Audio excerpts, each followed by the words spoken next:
Jika kamu menghasilkan $1 per detik, maka untuk menghasilkan $1 juta akan memakan waktu sekitar 11,5 hari, tetapi untuk menghasilkan $1 miliar, itu akan memakan waktu lebih dari 31,5 tahun. Kamu lihat, mudah untuk berpikir tentang kekayaan dalam istilah kaya atau miskin, tetapi secara umum ada 5 tingkat kekayaan yang berbeda, dan di setiap tingkat, segalanya berubah dengan sangat drastis. Perbedaan antara apa yang bisa dilakukan seorang jutawan dan apa yang bisa dilakukan seorang miliarder sangat mengejutkan.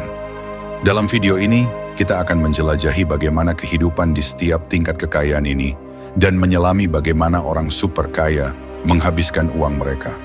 Termasuk beberapa pembelian paling aneh dan mewah yang pernah kamu dengar. Namun saat kamu menonton, kamu akan menyadari bahwa salah satu perubahan terbesar yang terjadi di setiap tingkat kekayaan ini adalah perspektif. Karena harga terasa relatif terhadap seberapa banyak kamu menghasilkan. Jadi jika kamu membandingkan seseorang yang menghasilkan $40.000 setahun dengan seseorang yang menghasilkan $400 juta setahun, itu 10.000 kali lebih banyak. Yang berarti sebuah Lamborghini yang harganya $300.000 bagi mereka setara dengan menghabiskan $30. Sebuah karya seni senilai $10 juta terasa seperti $1.000. Rumah senilai $50 juta di Hamptons terasa lebih seperti $5.000. Jadi bagi kita, setiap pembelian tersebut akan terasa sangat besar. Bagi seorang miliarder, itu bahkan bukan sesuatu yang perlu dipikirkan lagi. Dan tentu saja, ketika kamu sudah sangat kaya, itu bukan hanya barang dan pengalaman yang bisa kamu beli, tapi kita akan bahas itu nanti. Sebagai permulaan, mari kita mulai dengan tingkat kekayaan pertama, yaitu 1% teratas.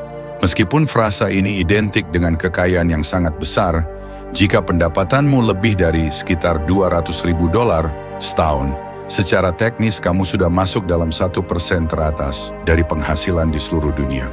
Jadi, berada dalam 1% teratas mungkin tidak membuatmu merasa sekaya yang kamu kira. Karena memang, kamu biasanya mampu membeli rumah dan mobil yang bagus, tetapi dengan hal-hal tersebut datang pula biaya yang lebih tinggi. Jadi kamu mungkin tidak merasa sangat aman secara finansial. Kamu kemungkinan masih bekerja di pekerjaan penuh waktu. Inilah sebabnya di luar tingkat ini, kekayaan mulai diukur berdasarkan kekayaan bersih, net worth, daripada pendapatan.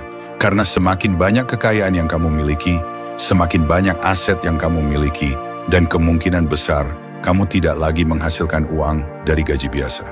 Jadi tingkat kekayaan berikutnya adalah kekayaan bersih antara 10 juta hingga 30 juta dolar. Di tingkat ini, kebutuhanmu sudah tercukupi, kamu bisa hidup dengan sangat nyaman, memiliki rumah yang sangat bagus, sering terbang kelas 1 untuk perjalanan internasional. Jika ada acara spesial, kamu mungkin akan memesan suite seharga $2.000.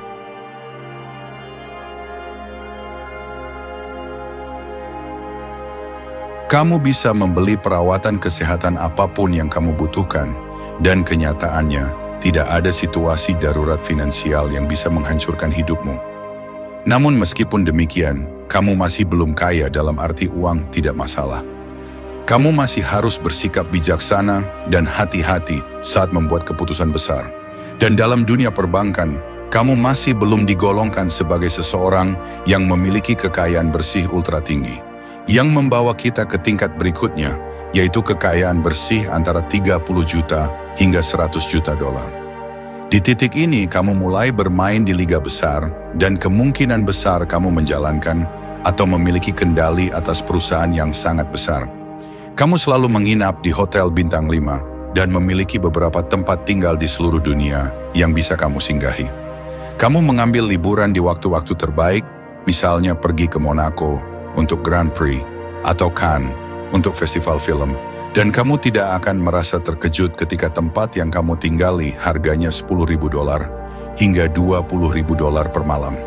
Kamu memiliki asisten pribadi dan mulai memiliki orang-orang yang harus dihubungi orang lain untuk bisa berbicara denganmu.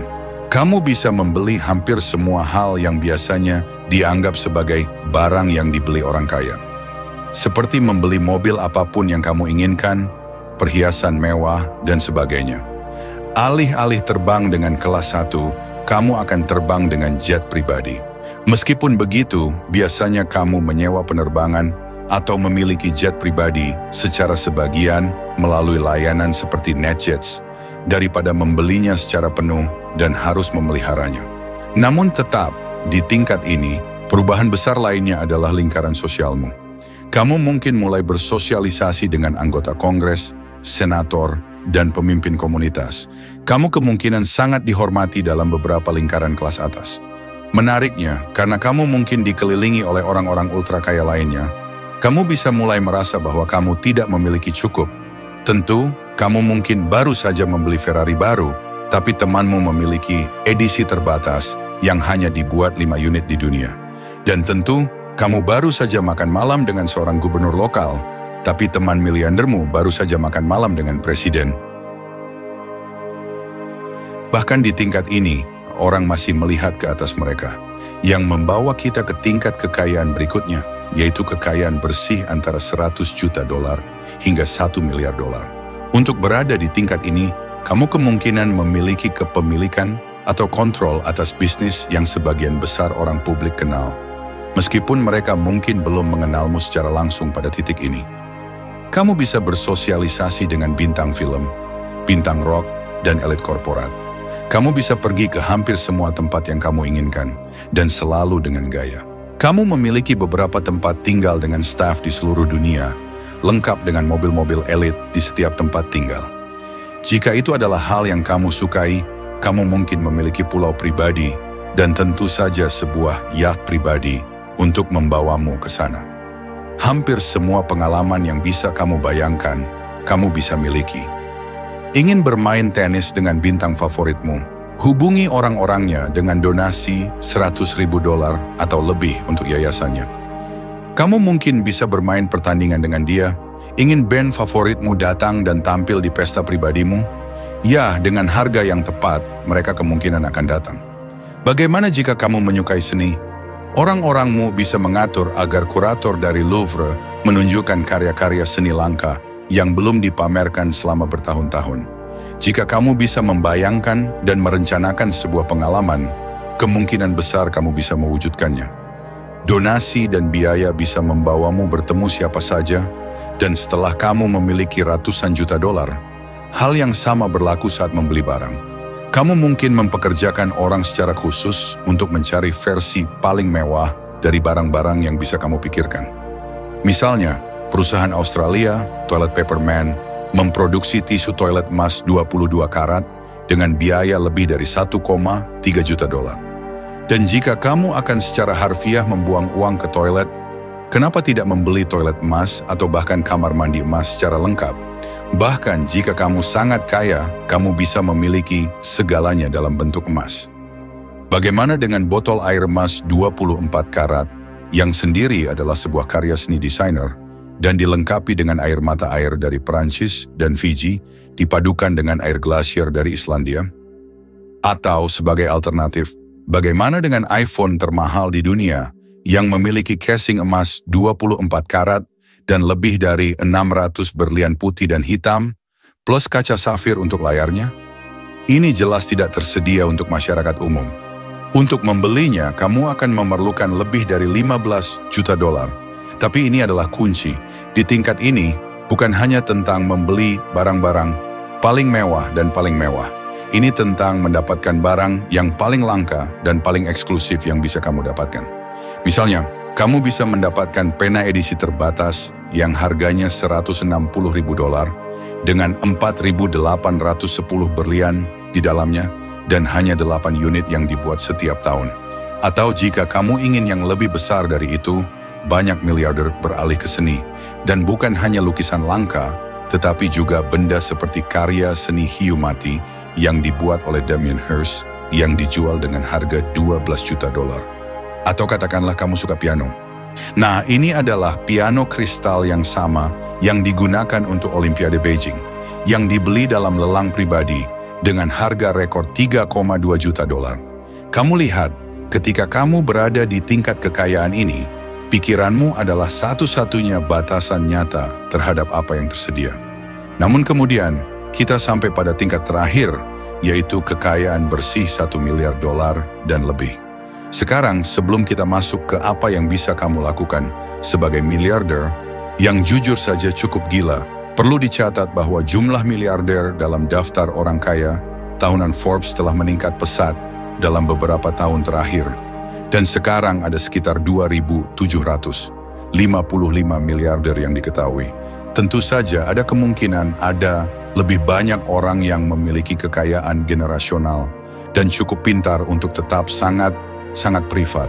Tetapi bagaimanapun juga, Forbes memperkirakan bahwa 2.755 miliarder ini memiliki total kekayaan gabungan sebesar $13,1 triliun dan dengan demikian memiliki lebih banyak kekayaan daripada 5 miliar orang termiskin di bumi yang digabungkan. Statistik ini sangat mengesankan, tetapi mari kita bayangkan dengan cara lain untuk memberikan perspektif. Contoh beras ini benar-benar menyoroti bahwa bahkan dalam kategori miliarder ini, perbedaan antara $1 miliar dan jenis kekayaan yang dimiliki Jeff Bezos atau Elon Musk sangatlah luas. Saya juga sangat mengagumi saluran YouTube James Jani, dan dia melakukan pekerjaan yang sangat baik dalam menggambarkan perbedaan antara jumlah uang besar ini dengan cara yang berbeda. Jadi setelah melihat contoh-contoh ini, kita sekarang memiliki gambaran yang lebih baik tentang skala kekayaan $1 miliar. Sekarang mari kita lihat apa yang bisa kamu lakukan dengan itu. Karena pada dasarnya, kamu bisa membeli apa saja. Dan saya benar-benar maksudkan apa saja. Kita tidak lagi membicarakan barang dan pengalaman mewah. Pertama-tama, kamu bisa membeli akses. Kamu bisa meminta stafmu untuk menghubungi hampir siapa saja di planet ini dan mendapatkan panggilan balik. Sungguh menakjubkan tingkat akses dan penghormatan yang bisa didapatkan dengan $1 miliar. Di mana dalam waktu kurang dari 1 jam, kamu bisa meminta orang-orangmu untuk menghubungi seseorang dan mereka akan bisa melakukannya. Dan saya bukan hanya berbicara tentang menghubungi selebriti. Hal yang sama berlaku juga untuk orang-orang berkuasa dalam politik, terutama karena seorang miliarder mungkin juga menjadi donatur untuk partai politik mereka. Jadi, jika kamu seorang miliarder, kamu mungkin sesekali bertemu dengan kepala negara dan berbincang dengan mereka. Ini membawa kita ke hal kedua, $1 miliar datang dengan pengaruh. Sebagai seorang miliarder, kamu memiliki banyak cara untuk membentuk kebijakan publik dan debat publik. Dan ini tidak selalu dilakukan dengan cara yang jahat seperti melobi untuk pengurangan pajak bagi orang kaya, meskipun jelas itu memang terjadi. Tetapi fakta sederhananya adalah, karena kekayaan dan koneksimu, kamu benar-benar bisa memengaruhi perubahan besar di dunia, dan bukan hanya di tingkat politik. Karena hal lain yang bisa kamu beli adalah dampak melalui filantropi dan amal. Uangmu benar-benar bisa mengubah banyak kehidupan. Pertanyaannya adalah, bagaimana cara kamu mendistribusikannya? Air bersih untuk desa-desa, mendanai rumah sakit baru, mencoba menyelamatkan spesies hewan yang terancam punah. Dengan uang, kamu bisa memengaruhi hampir apa saja yang kamu pilih. Tapi salah satu perbedaan terbesar yang sering diabaikan dengan miliarder adalah kemampuan untuk membeli waktu. Kamu secara harfiah tidak perlu menunggu apapun. Tidak ada antrean, tidak ada menunggu. Coba pikirkan, kamu punya jet pribadi, jadi kamu tinggal muncul di bandara kapan saja yang kamu inginkan, duduk di pesawat, dan 2 menit kemudian kamu sudah terbang di udara, dan bisa pergi kemana saja yang kamu mau. Ketika kamu tiba, sopir sudah disiapkan untuk menjemputmu dan membawamu kemanapun yang kamu inginkan. Asistenmu sudah menyiapkan meja terbaik di restoran yang kamu sebutkan untuk makan. Atau mungkin asistenmu mengatur agar koki selebriti datang ke salah satu rumah liburanmu. Pada waktu apapun yang kamu pilih, semua yang kamu butuhkan sudah diatur untukmu. Namun percaya atau tidak, ada beberapa kekurangan menjadi sangat kaya seperti ini. Pertama, hampir tidak mungkin memiliki hubungan emosional yang normal di tingkat ini. Bisa menjadi semakin sulit untuk memiliki teman dan keluarga yang mencintaimu karena siapa dirimu. Mereka ada, tapi cukup sulit untuk mengetahui siapa yang benar-benar seperti itu.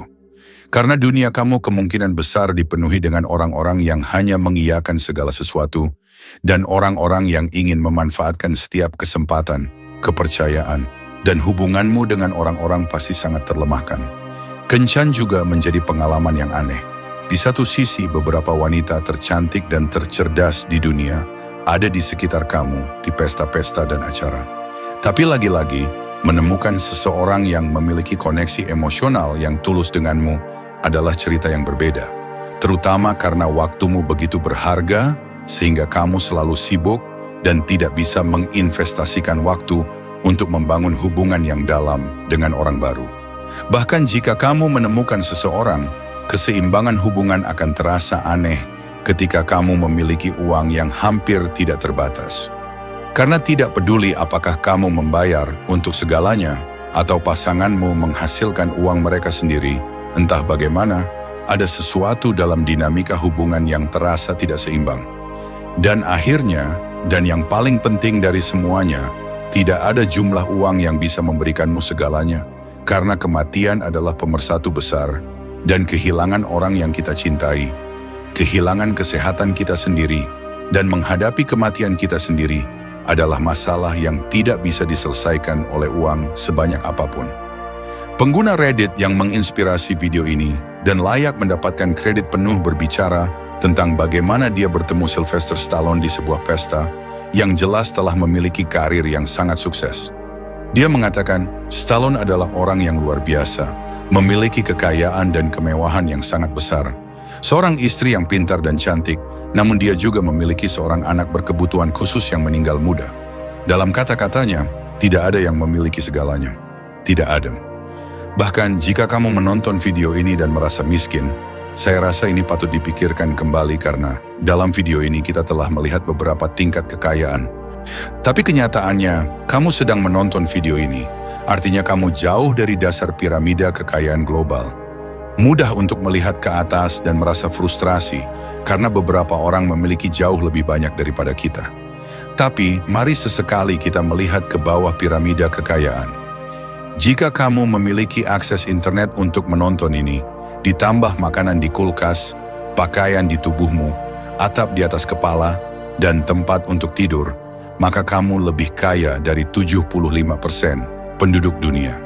Bahkan, meskipun kamu hanya memiliki $1 saat ini, kamu masih lebih kaya daripada sebagian besar orang di dunia yang terjerat hutang atau bahkan tidak memiliki apa-apa. Apa yang benar-benar disorot oleh video ini adalah bahwa perbedaan antara orang kaya dan miskin itu sangat relatif. Tidak ada hanya dua kelompok, ada banyak tingkat kekayaan yang berbeda, dan jika dibandingkan dengan sebagian besar dunia, kamu mungkin jauh lebih kaya dari yang kamu kira.